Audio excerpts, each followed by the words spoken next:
Hello everyone, so today I'm going to tell you how to delete Google search history. If you want to delete your Google search history, so you just need to follow these steps.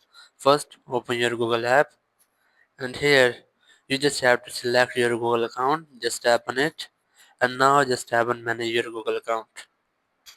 And here just scroll to right, and here's the option of data and privacy.